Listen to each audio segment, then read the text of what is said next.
નમસ્કાર દોસ્તો, welcome to Kairos GPSC right time at the right moment. તો ચાલો આપણે જોઈ રહ્યા છીએ આપણા કોમન એક્ઝામ એટલે કે જે એડવર્ટાઇઝમેન્ટ નંબર 38/2026-27ની હતી, જેનું પ્રિલિમરી એક્ઝામ લેવાયેલી હતી 9 તારીખે. બરાબર છે. તો તેના ઇકોનોમી સબ્જેક્ટના પ્રશ્નો ઉપર આપણે આજે ચર્ચા કરવાના છીએ. મિત્રો, અગાઉ આપણી ચેનલ ઉપર ઘણા બધા વિષયોના મુકાઈ ગયા છે, તો એ સોલ્યુશન્સ આપણે સૌથી પહેલાં જોઈ લેવાના થાય છે. ઓકે, ચાલો સૌથી પહેલો પ્રશ્ન, ભારતમાં ફોરેન ડાયરેક્ટ ઇન્વેસ્ટમેન્ટ અંગે નીચેના વિધાનો ધ્યાને લો. ચાલો, ફોરેન ડાયરેક્ટ ઇન્વેસ્ટમેન્ટની વાત કરે છે. પહેલું વાક્ય, તાજેતરમાં સિંગાપોર સતત ભારતમાં એફડીઆઈનો ટોચનો સ્ત્રોત રહ્યો છે. બિલકુલ, ભારતની અંદર હંમેશા આપણે જોવાનું છે કે જે સિંગાપોર છે તે મોટા ટોપ 3ની અંદર તમને હંમેશા છે. બરાબર. તમારે મને કોમેન્ટ સેક્શનમાં, સાહેબ હજુ તો સવાલની શરૂઆત કરી તમે અને ત્યાં તો અમને હોમવર્ક આપવા લાગ્યા. વિદ્યાર્થી મિત્રો, હોમવર્ક બહુ જરૂરી છે. એ બહાને તમે સર્ચ કરશો, તમે થોડુંક તમારા આન્સર શોધવાનો પ્રયત્ન કરશો તો કંઈક નવું નોલેજ મળશે. અને જ્યારે આપણે આવી રીતના સર્ચ કરીએ છીએ ને, ત્યારે જ આપણને નવું નોલેજ લાંબા સમય સુધી યાદ રહે છે. ઓકે, તો તમારે એ જણાવવાનું છે કે ભાઈ 1, 2 અને 3 આ 3 સ્થાન ઉપર ભારતમાં ટોચમાં એફડીઆઈ કોણ લાવે છે એ દેશોના નામ તમારે કોમેન્ટ સેક્શનમાં જણાવવાના છે. ઓકે, બીજું વાક્ય, કેટલીક પ્રવૃત્તિઓ માટે અવકાશ ક્ષેત્રમાં ઓટોમેટિક રૂટ હેઠળ 100% એફડીઆઈની મંજૂરી છે. બિલકુલ, અહીંયા કેટલીક લખેલું છે. જો બધી લખેલું હોતે તો અહીંયા આપણે સેન્ટેન્સને ખોટું કરતી, પરંતુ અહીંયા સેન્ટેન્સ કેવું છે? સાચું સેન્ટેન્સ છે. ઓકે, બીજું, ત્યારબાદનો સેન્ટેન્સ કે department four promotion of industry and internal trade FDI પર નજર રાખે છે. બિલકુલ સાચી વાત છે. આપણે ત્યાં એફડીઆઈ ઉપર નજર કોણ રાખે છે? Department four promotion of industry and internal trade. પરંતુ એક વસ્તુ યાદ રાખજો કે એફડીઆઈ ઉપર જે તે સંલગ્ન મિનિસ્ટ્રી પણ કામગીરી કરતી હોય છે. ઓકે, અહીંયા શું કીધું છે? ખાલી નજર રાખે છે. ભાઈ, નજર તો રાખે જ છે. અને ચોથું વાક્ય કે લોટરી વ્યવસાય અને જુગારમાં એફડીઆઈ પર પ્રતિબંધ છે. સાચું વાક્ય છે, નહીતર તો આપણે ત્યાં પણ લોસ એન્જલસ જેવા કેસિનો ખુલી ગયા હોત. બરાબર છે. આ એટલા માટે પ્રતિબંધ છે કારણ કે બહારથી જે એફડીઆઈ લઈને આવે છે તે એફડીઆઈ લાવવાવાળા લોકો ભારતના લોકોને વધારે લૂંટી શકે, લત લગાવી શકે અને સામાજિક દૂષણ બની જાય, એ ઇન્ટેન્શનથી આપણા દેશમાં એફડીઆઈ પર પ્રતિબંધ મૂકવામાં આવેલો છે. તો આપણે અહીંયા 4 સેન્ટેન્સ સાચા હોવાથી રાઈટ આન્સર બનશે શું? ઓપ્શન ડી બનશે. ચાલો નેક્સ્ટ, સોવરિન ગોલ્ડ બોન્ડ યોજના. સૌથી પહેલાં તો આ યોજના શું છે તમને ખબર હોવી જોઈએ. બહુ ટૂંકમાં તમને જણાવું તો આપણા દેશના લોકો વધારે શું લેતા હતા? ગોલ્ડ. હવે ગોલ્ડ આપણે શું કરવું પડતું હતું? ઇમ્પોર્ટ. ગોલ્ડ ઇમ્પોર્ટ કરીએ તો જે જગ્યાએથી આપણે ઇમ્પોર્ટ કરતા હતા ત્યાં આપણે શું આપવું પડે? ડોલર. અને આપણે ડોલર આપીએ ક્યાંથી? આરબીઆઈ પોતાની તિજોરીમાંથી આપે. હવે આરબીઆઈ પોતાની તિજોરીમાંથી ડોલર આપી દે એટલે ડોલરની માંગમાં થાય વધારો, અને ડોલરની માંગમાં થાય વધારો તો સામે આપણા રૂપિયા કેવો થાય? નીચે પડે. અને રૂપિયો નીચે પડે એના લીધે આપણા દેશમાં બીજા અલગ અલગ સંકટો ઊભા થાય. એટલે આપણે શું કર્યું કે ભાઈ આ મૂળ જડ શું છે? તો કે ગોલ્ડ છે. તો એક કામ કરો, જે વ્યક્તિ ગોલ્ડની અંદર ઇન્વેસ્ટ કરવા માંગે છે, આ ઇન્વેસ્ટ કરવાવાળાને આપણે શું કહેવાનું કે ભાઈ આપણે ગોલ્ડની જે પ્રાઇસ છે, આ ગોલ્ડની પ્રાઇસ ઉપર જ અમે તમને તમારા જેટલી કેપેસિટી છે એટલું અમે પેપર ગોલ્ડ આપી દઈશું. શું આપી દઈશું? Paper gold. એટલે કે એક પેજની ઉપર લખીને આપવાનું ભાઈ આ 1 તોલાનું છે. સમજી ગયા કે આ 10 તોલાનું છે. ભાવ કયો? ગોલ્ડનો જે આજે ચાલતો હશે તેટલો. બરાબર છે. અને આ કાગળ તમે જ્યારે વેચવા જશો ત્યારે આ ગોલ્ડનો જે ભાવ હશે એટલો જ ભાવ તમને આપી દેશે. કારણ કે તમે ઇન્વેસ્ટમેન્ટ કરવાના છો, તમારે ઘરેણું તો બનાવવું નથી. ઘરેણું બનાવવાનું હોય તો તમારે ફિઝિકલ ફોર્મની અંદર તમારે ગોલ્ડ જોઈએ. તમારે તો શું પર્પસ છે? ફક્ત ને ફક્ત ઇન્વેસ્ટમેન્ટનો છે. ઓકે, તો આ બાબત ધ્યાનમાં લઈ અને સોવરિન ગોલ્ડ બોન્ડ યોજના લાવવામાં આવેલી હતી. ચાલો જોઈ લઈએ તો કે આ એસજીબી એટલે કે સોવરિન ગોલ્ડ બોન્ડ યોજના ભારત સરકાર વતી આરબીઆઈ દ્વારા બહાર પાડવામાં આવે છે. બિલકુલ સાચી વાત છે, આરબીઆઈ લઈને આવે છે. બોન્ડની મુદ્દત 8 વર્ષની છે અને 5મા વર્ષ પછી બહાર નીકળવાનો વિકલ્પ રહે છે. કીધું ને મેં તમને, અહીંયા તમારે ફિઝિકલ તો જોઈતું નથી, તો આ કાગળ તમારે કેટલા વર્ષ રાખવાનું? 5 વર્ષ સુધી રાખવાનું મિનિમમ. બરાબર. અને ત્યારબાદ તમે બહાર નીકળી શકો, નહીતર તમે 8 વર્ષ પછી તમે એનું વેચાણ કરી શકો છો. ચાલો, બીજું વાક્ય પણ સાચું છે. ત્રીજું, લઘુત્તમ રોકાણ 1 ગ્રામ સોનું છે. હા, આ વાક્ય પણ સાચું છે, પરંતુ જો તમને પૂછે કે મેક્સિમમ કેટલું, તો મેક્સિમમમાં યાદ રાખવાનું એક વ્યક્તિ ઇન્ડિવિજ્યુઅલ કેટલું? 4 કિલો ગોલ્ડ ઇન્વેસ્ટ કરી શકે. અને જો કોઈ ટ્રસ્ટ હોય તો એ ટ્રસ્ટ મેક્સિમમ 20 kg કરી શકે છે. બરાબર છે. નેક્સ્ટ, આ બોન્ડ પર મળતું વ્યાજ સંપૂર્ણપણે કર મુક્ત છે. હવે અહીંયા સેન્ટેન્સ આવે કે ખોટું છે. કેમ ખોટું છે તો હું તમને સમજાવું. જુઓ, આપણે સામાન્ય રીતે અહીંયા વાર્ષિક રીતે 2.5% વ્યાજ આપે છે. સમજી લો કે તમે 1 લાખ રૂપિયાનું સરકારને કીધું કે આરબીઆઈને કીધું કે ભાઈ મને 1 લાખ રૂપિયાનું તમે મને શું આપી દો, સોવરેન ગોલ્ડ બોન્ડ અથવા તો પેપર ગોલ્ડ આપી દો. એટલે તમારા નામનું એક કાગળ બનશે અને એ કાગળની ઉપર લખાઈ જશે કે ભાઈ આ વ્યક્તિના નામે આટલા ગ્રામ સોનું આવી ગયું છે. આજે તો ગ્રામમાં જ કહેવું પડે, બરાબર છે. તે સમયે તોલામાં આપણે કહી શકતા હતા, આજે તો ભાવ વધી ગયો છે એટલે ગ્રામમાં જ કહીશું આપણે. હવે તમે જે રૂપિયા ઇન્વેસ્ટ કરેલા છે એની ઉપર દર વર્ષે તમને 2.5% વ્યાજ આપે છે. હવે આ 2.5% જે વ્યાજ છે ને એ તમારી કર પાત્ર આવકની અંદર ગણાશે. કેવી આવકમાં? કરપાત્ર આવક. જે 12 લાખનો જે રેશિયો છે ને, જે આપણે શું કહીએ એને ઇન્કમ સ્લેબ કહીએ છીએ, તેની અંદર ગણાશે. પરંતુ જ્યારે તમે આ 8 વર્ષ પછી અથવા તો 5 વર્ષ પછી જ્યારે તમે વેચો છો અને જે કમાણી થાય છે એની ઉપર શું લાગવું જોઈએ? Capital gain tax.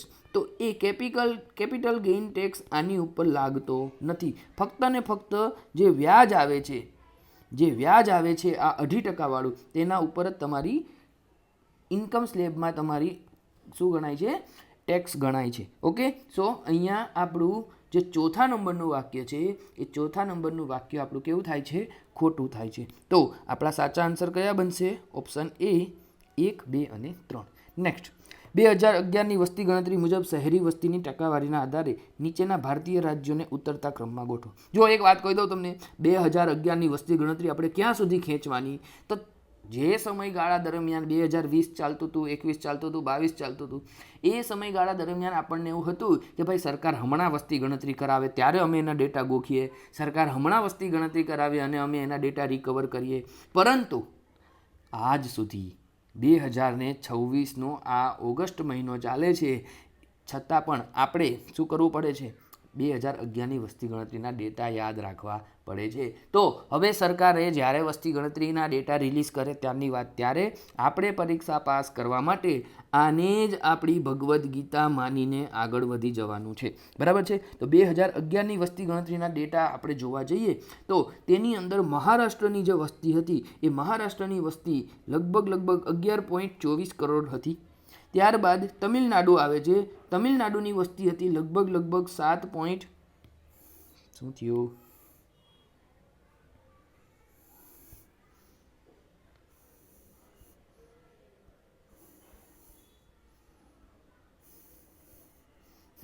તમિલનાડુની જે વસ્તી હતી એ હતી આપણી 7.21 કરોડ જેટલી. કેટલી? 7.21 કરોડ. ગુજરાત, બધાને ખબર છે ગુજરાતની 6 કરોડની જનતા, પરંતુ જો આપણે રાઉન્ડ ફિગર જેવું ના લઈએ તો 6.04 કરોડ ગણાય. અને જે કેરળ છે એ કેરળ, કારણ કે આપણે આ 4 કેમ લીધા? કારણ કે આપણા 4 ઓપ્શનની અંદર શું દેખાય છે? આ 4 રાજ્યો છે અને આપણે કેવી રીતના મૂકવાના છે? ઉતરતા ક્રમમાં. તો કેરળની વસ્તી તમને બધાને ખબર હશે કે ગુજરાત કરતાં લગભગ અડધી, એટલે કે 3.34 કરોડ છે. તો આવું જે જગ્યાએ સેટિંગ થતું હોય તે આપણો જવાબ. તમિલનાડુ પછી ગુજરાત? ના. મહારાષ્ટ્ર પછી કેરળ? ના. તમિલનાડુ પછી કેરળ? ના. મહારાષ્ટ્ર, તમિલનાડુ, ગુજરાત અને કેરળ. સો ઓપ્શન ડી જે છે તે આપણો રાઈટ આન્સર બનશે. ઓકે, ચાલો નહીં. નેક્સ્ટ, આરસીઈપી એ વિશ્વનો સૌથી મોટો મુક્ત વેપાર કરાર છે. 2019માં કયા દેશોએ આમાંથી બહાર નીકળવાનો વિકલ્પ પસંદ કર્યો? વિચાર કરો વિદ્યાર્થી મિત્રો કે ઇકોનોમીની અંદર ફક્ત ને ફક્ત 6 મહિના અથવા તો 1 યરનું કરંટ અફેર તમારા માટે ઇનફ નથી. બરાબર છે. અથવા તો તમે લાંબા સમયગાળા દરમિયાનનું કરંટ અફેર્સ કરો, અથવા તો જે તમારા સ્ટેટિક સબ્જેક્ટ છે એ સ્ટેટિક્સની અંદર જે સિલેબસ અપડેટ થાય છે, જે ટોપિક્સ અપડેટ થાય છે, તેનું ખૂબ વ્યવસ્થિત રીતે તૈયારી કરો. કેમ કે આપણે પરીક્ષાની PYQ સોલ્વ કરી રહ્યા છીએ 2026નું. પ્રશ્ન પૂછાય છે 2019નું. ઓકે, સો અહીંયા ખાસ ધ્યાન રાખવાનું, આપણી તૈયારીમાં કેવી રીતના બૂસ્ટ લાવવું, આપણી તૈયારીમાં કેવી રીતના એજ વધારવી, તો તે આપણને PYQથી જ ખબર પડશે. અને PYQs આવે એટલે તમને બધાને ખબર છે કે શું આવે? કાયરોસ GPSC. ચાલો, તો આરસીઈપીમાં 2019માં કયા દેશોએ આમાંથી બહાર નીકળવાનો વિકલ્પ પસંદ કર્યો? જો પ્રશ્ન બહુ વિચિત્ર છે. બહાર નીકળવાનો વિકલ્પ પસંદ કર્યો તો ફક્ત ને ફક્ત ભારત આવશે. અંદર કોણ રહ્યું તો ફક્ત ને ફક્ત ચીન આવશે. પરંતુ કોણ આનો ભાગ નથી તો આ 3 જણા એનો ભાગ નથી. સાહેબ કેટલા જણા ભાગ છે તો કે એનો ભાગ છે 15 દેશો. કેટલા દેશો? 15 દેશો એનો ભાગ છે. ઓરિજિનલી હતા 16 દેશો, પરંતુ આખરી સમયે આપણા ભારતવાળાએ શું કરી દીધું છે? ક્વિટ કરી દીધું છે. બરાબર. તો 15 દેશો કયા તો કે 10 તો આસિયાનના દેશો, એક ભારત અને બીજા 5. બીજા 5 એટલે કયા? યાદ કેવી રીતના યાદ રાખવાના તો કે ભારતની સાથે કોણ હોય છે? આપણને ચીન જોવા મળે છે. પછી થોડુંક નીચે આવી જવાનું. નીચે આવી જાવ એટલે શું દેખાય? ઓસ્ટ્રેલિયા દેખાશે. અને ઓસ્ટ્રેલિયાની બાજુમાં જ એક બીજો દેશ છે, કયો? ન્યૂઝીલેન્ડ. થઈ ગયા 4. ઓકે, આપણે કેટલા કરવાના છે? 6 કરવાના છે. પેલી બાજુ ચાલ્યા જાઓ એટલે એક જાપાન આવશે. અને જાપાનની બાજુમાં જ એક બીજો એક દેશ છે, કયો છે? આપણો સાઉથ કોરિયા. બરાબર છે. આ 5 દેશો એક્સક્લુડિંગ ભારત એટલે ટોટલ થયા 6. અને બીજા 10 કયા દેશો છે? બીજા 10 દેશો છે આસિયાનના. હવે એક વસ્તુ યાદ રાખજો, આસિયાનમાં તાજેતરમાં એક નવો દેશ પણ એડ થયો છે. કોણ? એનું નામ તમારે મને કોમેન્ટ સેક્શનમાં જણાવવાનું છે. હું તમને આ 10 નામ કહી દઈશ. ચાલો, સૌથી પહેલાં આપણે જોઈએ તો ઇન્ડોનેશિયા આવશે, ત્યારબાદ વિયેતનામ આવશે, ત્યારબાદ આપણે જોઈશું તો નાનો એવો દેશ છે બ્રુનેઈ, સુલતાન છે ત્યાં, બ્રુનેઈ આવશે, મલેશિયા આવશે, સિંગાપોર આવશે, થાઈલેન્ડ આવશે. બરાબર છે. ત્યારબાદ આપણે જોઈએ તો એક લાઓસ આવશે. બરાબર, લાઓસ આવશે, મ્યાનમાર આવશે, એક કંબોડિયા આવશે, અને ત્યારબાદ એક આવશે ફિલિપાઇન્સ. થઈ ગયા ને? કેટલા થયા? 1 2 3 4 5 6 7 8 9 અને 10. થઈ ગયા 10 દેશો. ઓકે, નવો દેશ એડ થયો છે એટલે ટોટલ આસિયાનની અંદર 11 દેશ થયા છે. શું નામ છે? જી હા, તમારા મગજમાં લાઈટ થઈ ગઈ હશે. Papua new guinea, PNG. બરાબર. પેટ્રોલિયમ નેચરલ ગેસ કે એવું કોઈ બીજું લોજિક ના લગાવતા. PNG નો અર્થ શું થશે અહીંયા? Papua new guinea. આ દેશ કઈ જગ્યાએ છે તો કે એ સૌથી વધારે ઈસ્ટમાં આપણને જોવા મળશે. બરાબર છે. ચલો, આ હતી વાત શેની? RCEPની. હવે ભારતે આની અંદરથી શું કરી લીધું છે? ક્વિટ કરી લીધું છે. બરાબર. પરંતુ આજના સવાલની અંદર એ લોકોએ કીધું છે કે બહાર નીકળવાનો વિકલ્પ પસંદ કર્યો છે એટલે આપણે ભારત ટીક કરીએ. પરંતુ જો પ્રશ્ન એવો હતો કે RCEPની અંદર નીચેનામાંથી કયા દેશોનો સમાવેશ થતો નથી તો આપણે USA, ભારત અને રશિયા ત્રણેયનો ઉલ્લેખ કરવો પડે. ઓકે, ચલો જઈશું આગળ. કોઈ પણ દેશને વિદેશી મૂડીની જરૂર શા માટે હોય છે? ભાઈ કેવો મસ્ત જોરદાર જવાબ. પૈસા શેના માટે હોય? અરે ભાઈ, ફરવા જવા માટે જોઈએ. છતાં પણ કોમન એક્ઝામ હતું એટલે કોમન સેન્સ પણ વાપરવી પડે. તો ચાલો જોઈએ. કોઈ પણ દેશને વિદેશી મૂડીની જરૂર શા માટે હોય છે તો કે રોકાણના ઉચ્ચ સ્તરને જાળવી રાખવા માટે. હવે રોકાણના ઉચ્ચ સ્તરને જાળવી રાખવા માટે આપણે ઘરેલું રૂપિયા વાપરી ના શકીએ. તમે સમજો, એના માટે વિદેશી મૂડીની જરૂર કહેવાય નહીં. ઘરેલું આપણું જે મૂડી છે એટલે આપણા માટે સમજો, વિદેશી મૂડી મતલબ શું? ડોલર. અને ઘરેલું મૂડી એટલે શું? આપણા રૂપિયા. તો આપણા રૂપિયાથી આપણે શું કરી શકીએ? રોકાણ કરી શકીએ ને, અને કન્ઝમ્પશન પણ કરી શકીએ. એટલે કે રોકાણ પણ કરી શકાય અને તેનો આપણે વપરાશ પણ કરી શકીએ. તો એના માટે આપણે ડોલર હોવા એવું જરૂરી નથી. તો મારું પહેલું વાક્ય પણ અહીંયા ખોટું છે અને વપરાશના ઉચ્ચ સ્તરને જાળવી રાખવાવાળું ત્રીજું વાક્ય પણ ખોટું. બરાબર. ત્યારબાદ ચોથું જુઓ, ગ્રાહકોને સબસિડી પૂરી પાડવા માટે. ભાઈ, સબસિડી તમે ડોલરમાં આપવાના છો? શેમાં આપવાના છો? રૂપિયામાં આપવાના છો. તો એના માટે પણ વિદેશી મૂડીની જરૂર નથી. તો 4 નંબર પણ ખોટું થાય છે. હવે આવે છે આપણી પાસે એકમાત્ર સેન્ટેન્સ, કયું? તકનીકી ટેકનોલોજીકલ તફાવતને પૂરવા માટે. આમ તો આ પ્રશ્ન તમારે ચેલેન્જ કરવો પડે કારણ કે અહીંયા કોઈ પણ તમારો આન્સર આવતો નથી. બરાબર. પરંતુ આપણે PYQનો અભ્યાસ આગળની પરીક્ષાની દ્રષ્ટિથી કરીએ છીએ તો અહીંયા શું કહેવાય તે આપણને ખબર હોવી જોઈએ કે તકનીકી ટેકનોલોજીકલ તફાવતને પૂરવા માટે. આનો અર્થ શું થાય છે? એક સીધી રીતે તમે સમજો કે આપણા દેશની અંદર અથવા તો દુનિયાની અંદર ઔદ્યોગિક ક્રાંતિ આવી. બરાબર. ચોથી ક્રાંતિ ચાલી રહી છે. 1750થી એની શરૂઆત થઈ ગઈ હતી. હવે એક્સ નામની પહેલાં ક્રાંતિ આવી, પછી વાય આવી, પછી ઝેડ આવી. સમજી લો કે આવી રીતના ક્રાંતિઓ આવી રહી છે. ટેકનોલોજી અપગ્રેડ થઈ રહી છે. હવે તમારી પાસે દેશની અંદર વિકાસશીલ દેશ છો. આ વિકાસશીલ દેશની અંદર તમારી પાસે એક્સ નામની ટેકનોલોજી છે, પરંતુ તમારી મહત્વાકાંક્ષા છે કે તમે કેવા બનો? વિકસિત બનો. હવે વિકસિત દેશ ક્યારે બનશો તો તમારા દેશની અંદર ઇકોનોમિક ગ્રોથ થશે. આ ઇકોનોમિક ગ્રોથ ક્યારે થશે? જ્યારે તમે શું લાવશો? નવીન તકનીકો લાવશો, નવીન ટેકનોલોજી લાવશો. આ નવીન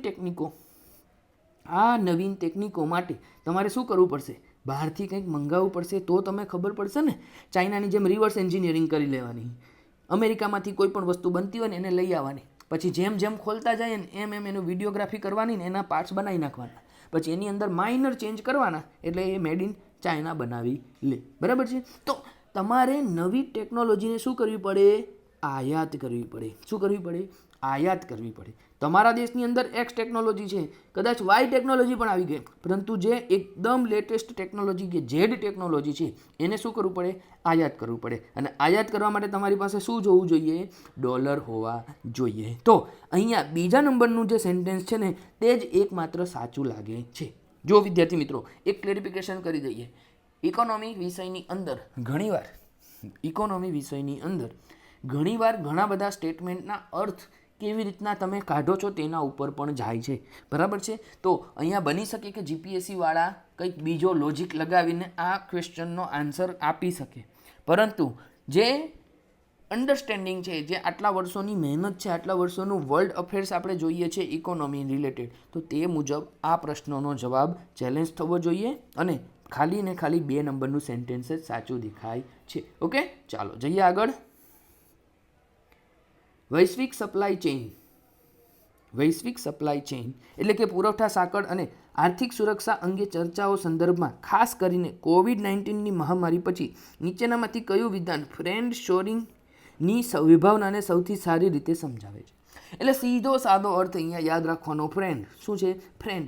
તો આપણે જેને ફ્રેન્ડ માનતા હોય ને એની પાસે આપણું શું થવું જોઈએ? કામકાજ થવું જોઈએ. આપણું પ્રોડક્શન, આપણું સેલિંગ તો ગમે ત્યાં થાય, પરંતુ પ્રોડક્શન હંમેશા ક્યાં રાખવું જોઈએ? કે જે આપણા દેશ જેવી વિચારસરણી ધરાવતું હોય. સમજાય છે? ચીન અને રશિયા એ બંનેની એકબીજાની પ્રત્યેની સમાન વિચારસરણી આપણે કમ્યુનિઝમ કહીએ. જ્યારે અમેરિકા, ફ્રાન્સ, જર્મની આ બધા દેશોમાં કેવું છે? કેપિટલિઝમ છે. તો તમારે અમેરિકાવાળા પોતાનો જે પણ પ્રોડક્શન છે એ મોટા ભાગનું કઈ જગ્યાએથી આયાત કરવાનું વધારે પસંદ કરાવશે? કેપિટલમાંથી કે કમ્યુનિસ્ટમાંથી? જી હા, કેપિટલમાંથી. બરાબર? તો એને શું કહેવાય છે? ફ્રેન્ડ શોરિંગ કહેવાય છે. ચલો, તો આનો જે સાચો અર્થ છે એ શું છે તે આપણે જોઈએ. તો કે ઓપ્શન એ, વિરોધી અથવા પ્રતિસ્પર્ધી દેશો પરની નિર્ભરતા ઘટાડવા માટે. શું લખ્યું? વિરોધી અથવા પ્રતિસ્પર્ધી દેશો પરની નિર્ભરતા ઘટાડવા માટે સપ્લાય ચેઇનને રાજકીય રીતે સમાન વિચારધારા ધરાવતા અને વિશ્વાસુ દેશોમાં સ્થળાંતરિત કરવી. મેં તમને જે હમણાં વાત કીધી એ જ વાત છે. આ જ આપણો ઓપ્શન બને છે. બરાબર? બીજું જોઈ લઈએ કે ખર્ચની ચિંતા કર્યા વિના તમામ ઉત્પાદન પ્રવૃત્તિઓને પોતાના જ સ્વદેશમાં પરત લાવવી, જે આજના સમયમાં પોસિબલ દેખાતું નથી. બીજું, ભૌગોલિક એટલે કે રાજનીતિક જીઓપોલિટિકલ બાબતોને ધ્યાનમાં લીધા વિના વૈશ્વિક સપ્લાય ચેઇનનું નિર્માણ કરવું. ભાઈ સૌથી છેલ્લે તો શું આવશે? તમારો દેશ જ આવશે. એટલે આ પણ ખોટું છે. અને ઉત્પાદનનું આઉટસોર્સિંગ માત્ર અને માત્ર વિકાસશીલ દેશોમાં જ કરવું. એટલે ભાઈ પહોંચી જ નથી વળતા. પહોંચી વળે કે? આપણા દેશની અંદર ઘણા બધા લોકો ઓર્ડર કરી જાય છે, ભાઈ અમને આ આપો, અમને તે આપો. ભારત દેશના લોકોને આપણા ભારતની અંદર આફ્રિકામાંથી ઘણા બધા પ્રોજેક્ટ્સ આવે છે. સમજાય છે? પ્રોજેક્ટ્સ આવે એટલે કેવી રીતના? કે ભાઈ અમે તમને ડેમ બનાવી આપીએ, અમે તમને ઇલેક્ટ્રિક સપ્લાયનું આખું માળખું ઊભું કરી આપીએ, આ આપીએ, તે આપીએ. ભારતવાળા બહુ મોટા ફેંકા મારી આવે ઘણીવાર. પરંતુ જ્યારે એકચ્યુઅલમાં ડિલિવરી કરવાનું આવે ને, જ્યારે એકચ્યુઅલમાં કામકાજ ટાઈમ લિમિટની અંદર કરવાનું આવે ને, તેમાં ક્યાંક આપણે પાછા પડીએ છીએ. આ પાછા પડીએ છીએ ને એના લીધે પેલો સામેવાળો દેશ બીજી વાર આપણને આપતો નથી. અને આપણા પોતાના દેશના આપણે જુઓ ને કે કેટલા બધા પ્રોજેક્ટ્સ ઘણી બધી સિસ્ટમની અંદર, ઘણા બધા લૂપહોલ્સની અંદર અને ઘણા બધા વિરોધની વચ્ચે અટવાઈ જાય છે. બરાબર છે? તો આ વાક્ય તો ખોટું જ છે. ચાલો, સાચો આન્સર છે શું? Option A. જોઈએ નેક્સ્ટ. સમગ્ર અર્થશાસ્ત્રમાં બેવડી ખાધની સમસ્યા. બેવડી ખાધ, ડબલ ડેફિસિટ. શું કહેવાય એને? Double deficit. ડબલ ડેફિસિટ માટે શું આવશે? તો કે રાજકોષીય ખાધ અને ચાલુ ખાતાની ખાધ. રાજકોષીય ખાધને શું કહેવાય? Fiscal deficit. ચાલો, એક નોર્મલ કોન્સેપ્ટ સમજી લો. ફિસ્કલ ડેફિસિટ એટલે સરકારની આવક કરતાં સરકારની જાવક કેવી હોય? વધારે હોય. બરાબર? આવક કરતાં જાવક વધારે હોય એટલે સરકારનું ખાતું હંમેશા કેવું ચાલતું હોય? ઉધારમાં ચાલતું હોય. સમજી ગયા? ચાલો, એના કરતાં આપણે જોઈ લઈએ બીજો, તો એ છે ચાલુ ખાતાની ખાધ. હવે બે પ્રકારની ખાધ આવે, ચાલુ ખાતાની અને મૂડી ખાતાની, પરંતુ બેવડી ખાધની અંદર ફક્ત ને ફક્ત ચાલુ ખાતાની ખાધ કહેવાય. એને કહેવાય કરંટ એકાઉન્ટ ડેફિશિયન્સી. શું કહેવાય? Current account deficient. હવે એનો અર્થ શું થાય કે તમારી જે નિકાસ છે એ નિકાસ તમારી આયાત કરતાં કેવી હોય? ઓછી હોય. નિકાસ જે છે એ આયાત કરતાં કેવી હોય? ઓછી હોય. એટલે આયાત વધારે હોય તો તમારે ડોલરો કેવા જોઈએ? વધારે જોઈએ. સમજી ગયા? ઓકે, તો સાચો આન્સર છે ઓપ્શન એ. નેક્સ્ટ, IMF દ્વારા બનાવવામાં આવેલા સ્પેશિયલ ડ્રોઈંગ રાઇટ SDR શું છે? તો કે વૈશ્વિક વેપાર માટે બહાર પાડવામાં આવેલા ભૌતિક ચલણ. ના ભાઈ, ભૌતિક ચલણ આવે તો પેલું USA ઊંચું નીચું થઈ જશે કે ભાઈ હમારે ડોલર કો કિસને છૂ લિયા. સમજાય છે ને? એટલે એવું તો કંઈ SDR ભૌતિક ચલણ આવતું નથી. બીજું, સભ્ય દેશોના સત્તાવાર અનામત ભંડોળને પૂરક બનાવવા માટે ઉપયોગમાં લેવાતી એક આંતરરાષ્ટ્રીય અનામત અસ્ક્યામત એટલે કે રિઝર્વ એસેટ છે. તો હા, આ વાક્ય કેવું છે? બિલકુલ સાચું છે. આ વાક્ય બિલકુલ સાચું છે. અને તેમાં ભારતે 1990ની અંદર જે LPG રિફોર્મ્સ લાવ્યા હતા તે સમયે આપણે ભારત કટોરા લઈને ત્યાં ઊભું હતું કે ભાઈ મેરે કો કુછ દે દે, અને આપણને ત્યારે ડોલર આપ્યા અને ત્યારબાદ આપણે LPG એટલે કે લિબરલાઇઝેશન, પ્રાઇવેટાઇઝેશન અને ગ્લોબલાઇઝેશનના રિફોર્મ્સ થકી આપણા દેશનો ઉદ્ધાર કર્યો. ભારતનો શેર કેટલો છે તમને ક્યારેય પૂછી લે તો યાદ રાખજો, 2.44% આપણો શેર તેની અંદર છે. શેમાં? આ SDRની અંદર. ઓકે, ત્યારબાદ યુદ્ધગ્રસ્ત વિસ્તારોમાં રહેલા દેશો માટે લોનની સુવિધા. ના. UN દ્વારા ઉપયોગમાં લેવાતી કાર્બન ક્રેડિટ. UN અને કાર્બન ક્રેડિટ એવો સીધો સંબંધ દેખાતો નથી. So right answer will be only option B. Okay, ચાલો નેક્સ્ટ. પ્રાદેશિક સંગઠનોના સંદર્ભમાં નીચેની જોડીઓ ધ્યાને લો. ચાલો, ઓકે. આસિયાન, દક્ષિણ પૂર્વ એશિયા, સાચી વાત છે. આફ્રિકન યુનિયન, આફ્રિકાની અંદર, સાચી વાત છે. મર્કોસુર, યુરોપની અંદર. ના. આ કઈ જગ્યાએ છે? આ છે દક્ષિણ અમેરિકા ખંડમાં, કે જ્યાં અર્જેન્ટિના, બ્રાઝિલ, પેરુ આવા બધા દેશો આવેલા છે. બરાબર છે? ચલો, બીજું ખોટું, ત્રીજું ખોટું, ચોથું જોઈએ કે સાર્ક દક્ષિણ એશિયા. તો એ વાક્ય સાચું છે. બરાબર છે? તો અહીંયા 1, 2 અને 4, 1, 2 અને 4, તો ઓપ્શન સી જે છે તે આપણો રાઈટ આન્સર બનશે. ચાલો નેક્સ્ટ. ટેક્સ ટુ GDP ના ગુણોત્તર વિશે નીચેના વિધાને ધ્યાને લો. ઓકે, પહેલું, ટેક્સ ટુ GDP એટલે શું? કે ભાઈ તમારા દેશની GDP 100 રૂપિયાની હોય અને તમારા દેશની અંદર જે ટેક્સ છે એ 12 રૂપિયા આવતો હોય, તો આ 12 જે છે એ તમારા GDPની સામે કેટલા ટકા રેશિયોની અંદર છે ને તેને કહેવાય ટેક્સ ટુ GDP. બરાબર? તો કે આ ગુણોત્તર દેશના GDPની તુલનામાં કર અને ખર્ચની ક્ષમતાનો ખ્યાલ આપે છે. હવે આ વાક્ય બહુ ખોટું છે અને આ સમજવા માટે છે ને તમારે ખરેખર આમ કેવું આમ એક ઇન્ટેલેક્ચ્યુઅલ દિમાગ જોઈશે. જેમ કે આપણે થોડુંક તમને સમજાવું કે સમજો કે ભાઈ 12% મારા દેશની અંદર શું થાય છે? ટેક્સ ઉઘરાવવામાં આવે છે. એક્ઝામ્પલ તરીકે, બરાબર, મારા દેશની GDP કેટલી છે? 100 રૂપિયાની. હું ટેક્સ કેટલો ઉઘરાવું છું? 12 રૂપિયાનો. હવે અહીંયા સેન્ટેન્સમાં શું પૂછે છે કે આ ગુણોત્તર દેશના GDPની તુલનામાં કર અને ખર્ચની ક્ષમતાનો ખ્યાલ આપે છે. જો દરેક વખતે મારા દેશની સરકાર પાસે 12 રૂપિયા કર આવતો હોય અને જો એ 12 રૂપિયા ખર્ચ કરતા હોય તો હું એવું કહી શકું કે ભાઈ આ જે ગુણોત્તર છે એ કર અને ખર્ચની ક્ષમતાનો ખ્યાલ આપે છે. પરંતુ એવું નથી. મારા દેશની અંદર શું થાય છે? 12 + 5 = 17 રૂપિયાનો ખર્ચ થાય છે. 5 રૂપિયાનું શું કરે છે? તો કે આ 5 રૂપિયા બજારમાંથી આપણે શું લઈને આવીએ છીએ? ઉધાર લઈને આવીએ છીએ. ઓકે, એટલે અહીંયા જે પહેલું સેન્ટેન્સ છે એ પહેલું સેન્ટેન્સને આપણે ખોટું ગણીશું. સમજાય છે? હા, ખોટું એટલા માટે કરીશું કારણ કે અહીંયા ખર્ચની ક્ષમતા, ભાઈ ખર્ચની ક્ષમતાને નાને કોઈ લેવા દેવા જ નથી. તમે સમજો, આપણા દેશની અંદર અત્યારે એક્ઝામ્પલ આપું, આપણા દેશની અંદર અત્યારે 100 રૂપિયાની GDP છે તો લગભગ 60 રૂપિયા જેટલું શું છે? દેવું છે. તમને એવું કહેશો સાહેબ 100 રૂપિયાની આખી GDP છે એમાં 60% દેવું છે? જી હા, પણ આ એક મોટો ઇસ્યુ નથી. કેમ નથી? કારણ કે USA છે, આ USA એનું 100+ છે, એટલે કે એના દેશની GDP જેટલું જ એનું દેવું છે. અને સૌથી હાઈએસ્ટ પૂછે ને તો જાપાન યાદ રાખજો. જાપાનની GDP 100 રૂપિયા હોય તો જાપાનનું દેવું કેટલું છે? 160 રૂપિયા છે. 160% એનું દેવું છે. બરાબર છે. તો એનાથી ખર્ચની ક્ષમતા આવતી નથી, એટલે પહેલું વાક્ય મારું ખોટું થયું. બીજું વાક્ય, તે સરકારને જરૂરી ખર્ચને નાણાં પૂરા પાડવાની નાણાકીય ક્ષમતાના સૂચક તરીકે પણ કાર્ય કરે છે. બિલકુલ સાચી વાત છે. તમે જે આ 17 રૂપિયાનો ઉધાર લઈને આવ્યા, 5 રૂપિયા ઉધાર લઈને 17 રૂપિયાનો જે ખર્ચ કરો છો, એમાં 5 રૂપિયા ક્યારે લાવવા પડ્યા? કારણ કે તમારી પાસે 12 હતા. પરંતુ જો અહીંયા 12ના બદલે તમારી પાસે 14 રૂપિયા આવે તો તમારે શું કરવું પડે? આ જે 17 છે ને, આ 17ના સીધા કેટલા થઈ જાય? 19 થઈ જાય. કારણ કે 14 અને 5 તમારું ઉધાર, એટલે ટોટલ 19 રૂપિયાનો તમે ખર્ચ કરો. તો જે ટેક્સ ટુ જીડીપીનો ગુણોત્તર છે ને, આ ગુણોત્તર સરકારને જરૂરી ખર્ચને નાણાં પૂરા પાડવાની નાણાકીય ક્ષમતાના સૂચક પણ દર્શાવી શકાય. સમજાયું? બંને વસ્તુ અલગ અલગ છે, એટલે આ વસ્તુ પર તમારે ખાસ કોન્સેપ્ટ ક્લિયર હોવો જોઈએ. તો અહીંયા મારું પહેલું વાક્ય સાચું છે કે ખોટું છે? ખોટું છે. અને બીજું સાચું છે, તો મારો આન્સર બનશે ઓપ્શન બી, ફક્ત ને ફક્ત 2 આવશે. ઓકે, ચાલો નેક્સ્ટ. 2021માં જાહેર કરાયેલા ઓકસ સુરક્ષા કરાર મુખ્યત્વે કયા ક્ષેત્રમાં ઊંડા સંરક્ષણ સહયોગ સાથે સંકળાયેલો છે? તો કે ઓકસ એટલે ખબર હોવી જોઈએ, તો આવે ઓસ્ટ્રેલિયા, બીજું છે યુકે, ઇંગ્લેન્ડ, અને ત્યારબાદ આવે યુએસ. સમજાઈ ગયા? નામની અંદર જ એના ફૂલ ફોર્મ છુપાયેલા છે, એના કન્ટ્રીઝ છુપાયેલા છે. ચાલો જોઈ લઈએ. તો કે પરમાણુ ઉર્જાથી ચાલતી સબમરીન અને અદ્યતન સંરક્ષણો તકનીકો બનાવવાની. જી હા, સંરક્ષણની વાત કરે છે. આ વાક્ય સાચું છે. સહભાગી દેશો માટે સમાન ચલણ સંઘ કોમન કરન્સી યુનિયન બનાવવાનું. ભાઈ યુએસએ હોય ને, એક વસ્તુ યાદ રાખજો તમે, આઈઆરની અંદર હંમેશા યાદ રાખજો, યુએસ હંમેશા ડોલરને આગળ વધારશે.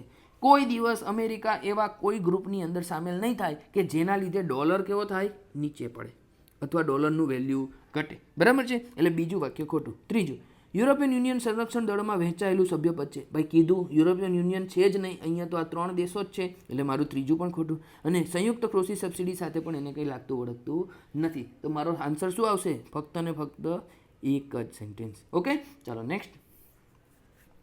ભારતીય રૂપિયાની મૂડી ખાતાની પરિવર્તન ક્ષમતા દ્વારા શું સૂચિત થાય છે? મૂડી ખાતાની પરિવર્તન ક્ષમતા 2 ખાતા હોય, એક હોય ચાલુ ખાતું અને બીજું હોય મૂડી ખાતું. બરાબર છે? આ બંનેના ડિફરન્સ જે છે એ અગાઉની આપણા PYQ સિરીઝની અંદર ખૂબ ડિટેલથી સમજાવેલું જ છે. અત્યારે ફરી એકવાર આપણે અહીંયા એ લેક્ચરને લેવાનો નથી થતો. બરાબર? આઈ હોપ તમને બધાને વસ્તુ ખબર હશે. અથવા તો આપણે જ્યારે પણ તમને ક્વેશ્ચન ડાઉટ થાય તો તમે અમારા કોમેન્ટ સેક્શનમાં અથવા તો ઈમેલ થ્રુ અમને પૂછી શકો છો. ચાલો આપણે જોઈએ મૂડી ખાતાની પરિવર્તન ક્ષમતા. બરાબર? પહેલું, તેનો અર્થ કે નાણાકીય અસ્કયામતોના વેપારના હેતુ માટે ભારતીય રૂપિયાને કોઈ પણ મુખ્ય ચલણ સાથે બદલી શકાય છે. નાણાકીય અસ્કયામતોના વેપાર માટે તો અહીંયા આવશે આપણું મૂડી ખાતું, એટલે કે આપણો આન્સર જ આ બની જશે ઓપ્શન એ. બરાબર? બીજું, તેનો અર્થ એ છે કે વસ્તુઓ અને સેવાઓના વેપારના હેતુ માટે ભારતીય રૂપિયાને કોઈ પણ મુખ્ય ચલણ સાથે બદલી શકાય. પણ આ કયા અકાઉન્ટમાં આવશે? ચાલુ ખાતા માટે આવશે, એટલે આ આપણું ખોટું થશે. વિક્રેતાઓ દ્વારા વ્યાવસાયિક મુસાફરી જે છે એ પાર્ટ છે શેનો? સેવાનો. બરાબર છે? તો આ પણ શેમાં આવશે? ચાલુ ખાતામાં આવશે. તેનો અર્થ છે કે અધિકૃત વિક્રેતાઓ દ્વારા વ્યક્તિગત મુસાફરી, ભાઈ વ્યક્તિગત હોય કે વ્યાવસાયિક હોય, મુસાફરી એ શેનું સ્વરૂપ છે? સેવાનું છે. બરાબર છે? તો અહીંયા મારો સાચો આન્સર બનશે ઓપ્શન એ આવશે. ઓકે, ચાલો વધ્યા આગળ. નીચેના સ્તંભોને ધ્યાને લો. ઓકે ભાઈ, નીચેના 3 સ્તંભો છે, 3 સ્તંભોને આપણે ધ્યાને લેવાના છે. ઘરેલું સમર્થન, બજાર અને નિકાસ સબસિડી. ઉપર આપેલા કયા સ્તંભો વિશ્વ વ્યાપાર સંગઠનના કૃષિ કરારમાં સમાવિષ્ટ છે? સૌથી પહેલાં તમને ખબર હોવી જોઈએ, આ વિશ્વ વ્યાપાર સંગઠન એટલે આપણે જેને WTO કહીએ છીએ એ. અને એણે કૃષિ કરાર કરેલો હતો ક્યારે? 1994માં કરેલો હતો, જેનું નામ હતું શું? Agreement on agriculture. સમજાય છે? ઓકે, હવે આ 1994ની અંદર જે કરાર કરેલો ને, તેની અંદર આ 3 સ્તંભો હતા. ઘરેલું સમર્થન પણ હતું, બજાર પણ હતી અને નિકાસની સબસિડી પણ હતી. સો અહીંયા આપણો રાઈટ આન્સર બનશે ઓપ્શન ડી. બરાબર છે? ચાલો વધ્યા આગળ. ઉચ્ચ ફુગાવાનો અનુભવ કરી ચૂકેલા અર્થતંત્રના સંદર્ભમાં નીચેનામાંથી કયું ફુગાવા વિરોધી પગલું છે? એક સિમ્પલ લોજિક છે, આ પણ તમને બધાને ખબર છે. ફુગાવો ક્યારે થાય? સમજો, અહીંયા છે કંટ્રોલિંગ યુનિટ, જેને આપણે કહીએ છીએ CU, અથવા તમે એને કહી શકો છો સરકાર, અને સામે છે બજાર. શું છે? બજાર. બજારની અંદર 2 વસ્તુથી ભાવ નક્કી થતા હોય, માંગ બરાબર પુરવઠો. સમજી ગયા? હવે આ માંગ જે છે, આ માંગ નિયંત્રિત કોનાથી થાય? તો કે બજારમાં રહેલા નાણાંથી. બરાબર. અને બજારમાં નાણાં કેટલા છે એ નક્કી કરવાનું કામ કોનું? કંટ્રોલિંગ યુનિટનું, જેની અંદર સરકાર આવી જાય, આરબીઆઈ આવી જાય. સમજાય છે? ઓકે. અને પુરવઠો કોની ઉપર ડિપેન્ડ કરે? તો કે પુરવઠો ઘણી બધી બાબતો ઉપર ડિપેન્ડ કરે.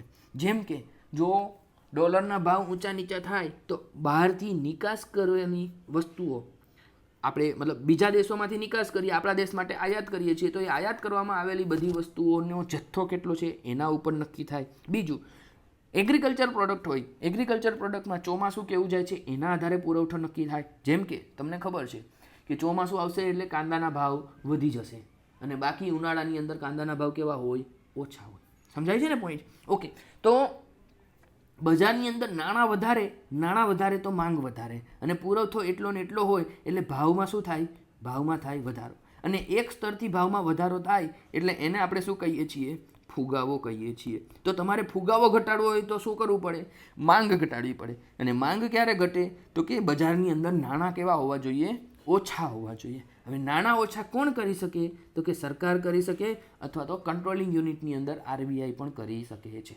ફિલહાલ આપણા દેશની અંદર મોંઘવારી જે છે, આ મોંઘવારીનું લક્ષ્યાંક આપણે 4% રાખેલું છે. કેટલું? 4%. પણ આ 4%માં આપણે 2% કેવું રાખેલું છે? Plus and minus. એટલે કે 2%થી લઈને 6% સુધી મોંઘવારી આપણી નિયંત્રિત રાખવી પડે.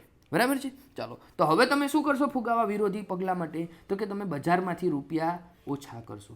બજારમાંથી રૂપિયા ઓછા કરવા માટે શું છે?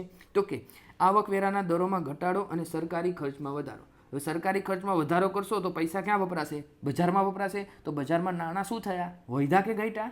જી હા, વધ્યા. તો ફુગાવો ઘટશે નહીં. એટલે પહેલું ખોટું. બીજું, સરકારી ખર્ચમાં ઘટાડો અને આવકવેરાના દરોમાં વધારો. સમજાયું? એટલે કે સરકારની ખર્ચમાં ઘટાડો થશે એટલે બજારમાં નાણાં આવશે જ ઓછા, અને આવકવેરાના દરોમાં વધારો થશે એટલે અહીંયાથી નાણાં ચૂસાઈને પાછા સરકાર પાસે ટેક્સમાં જશે. એટલે આ આપણો રાઈટ આન્સર બનશે. સરકારી ખર્ચમાં વધારો નહીં આવે, આવક દરમાં વધારો, આ સાચું છે પણ આ ખોટું છે. બરાબર. મધ્યસ્થ બેંક દ્વારા અનામત જરૂરિયાતોમાં ઘટાડો અને સરકારી ખર્ચમાં વધારો. તો સરકારી ખર્ચમાં વધારો કરવાથી કોઈ દિવસ તમારો ફુગાવો આવવાનો નથી કંટ્રોલમાં. તો આપણો રાઈટ આન્સર બનશે ઓપ્શન બી. બરાબર છે? ચલો જઈએ આગળ. વિશ્વ બેંક જૂથ વર્લ્ડ બેંકનો ભાગ હોય તેવી સંસ્થાઓ કઈ કઈ છે? આઈબીઆરડી છે?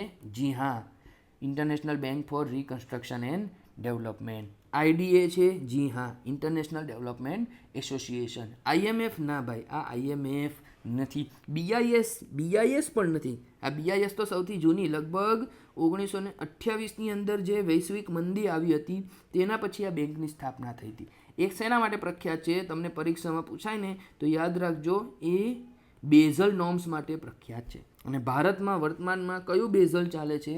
3 નંબરના નોર્મ્સ આપણે ફોલો કરીએ છીએ. બરાબર. વિશ્વ બેંક જે છે, આ વિશ્વ બેંકની અંદર ટોટલ 5 સંસ્થાઓનો સમાવેશ થાય છે. એક આઈબીઆરડી, બીજી આઈડીએ, ત્યારબાદ એક આવશે તમારી આઈએફસી, ઇન્ટરનેશનલ ફાઇનાન્સ કોર્પોરેશન, અને એક છે મીગા, અને એક છે આઈસી, સેટલમેન્ટ ડિસ્પ્યુટ રિલેટેડ જે છે તેની અંદર આ 3 સંસ્થા આવશે. ICSID. બરાબર. આઈબીઆરડી, આઈડીએ, આઈએફસી, મીગા અને ICSID. અહીંયા આ 5માંથી ભારત 4માં ભાગ છે, 1માં ભાગ નથી. શેમાં નથી એ તમારે મને કોમેન્ટ સેક્શનમાં જણાવવાનું છે. ઓકે, ચાલો, આપણો રાઈટ આન્સર બનશે ઓપ્શન બી, 1 અને 3. સમજાય છે ને? ઓકે. નેક્સ્ટ, વિનિમય દરના વિશે નીચેના વિધાનો ધ્યાને લો. ઓકે. ચલણનું અવમૂલ્યન સરકાર અથવા નાણાકીય સત્તામંડળ દ્વારા કરવામાં આવે છે. હવે જુઓ, ઘણી બધી જગ્યાએ, એટલે આ શું કહેવા છે? વિનિમય દર, ચલણનું અવમૂલ્યન, કે ભાઈ $1 બરાબર કેટલા તમારા રૂપિયા. બરાબર છે? તો ઘણીવાર અમુક દેશો ફિક્સ નીતિ વાપરતા હોય અને અમુક લોકો મેનેજ કરતા હોય, જ્યારે અમુક દેશો કેવા હોય? ફ્રીમાં જવા દેતા હોય. જેમ કે ભારતની અંદર સામાન્ય રીતે ફ્રીમાં જવા દે છે, પણ એક અસમાન ઉછાળો કે ઘટાડો આવે ને તો આપણે કેવા થઈ જઈએ છીએ, મેનેજ થઈ જઈએ. એવી રીતે ચીન જે છે એ ચીનવાળા ફિક્સ વાપરે છે, બરાબર છે. તો તે લોકોની સરકાર કંટ્રોલ કરી શકે. વાક્ય સાચું છે પહેલું. બીજું, માંગ અને પુરવઠા બજાર પરિબળોના કારણે ચલણના મૂલ્યમાં ઘસારો થાય છે. જી હા, તમારા દેશમાં કેટલી આયાત થાય છે, કેટલી નિકાસ થાય છે, તો એના આધારે પણ થાય છે. ત્રીજું, નિકાસ અને આયાત પરના ફેરફારોની વાત કરીએ તો ચલણના અવમૂલ્યન અને ચલણના મૂલ્યમાં ઘસારો બંનેની અસરો સમાન થાય છે. સીધી વસ્તુ છે ને કે નિકાસ અને આયાત કરો તો એના જે ફેરફારો થાય. કેમ ફેરફારો થાય? કારણ કે તમે જેટલી નિકાસ કરશો એટલી તમારી તિજોરીની અંદર શું આવશે? ડોલર આવશે. અને જેટલી આયાત કરશો એટલી તમારી તિજોરીમાંથી ડોલર શું થશે? માઇનસ થશે. બરાબર છે. તો એ તમારા ચલણના અવમૂલ્યનમાં ઘટાડો થશે.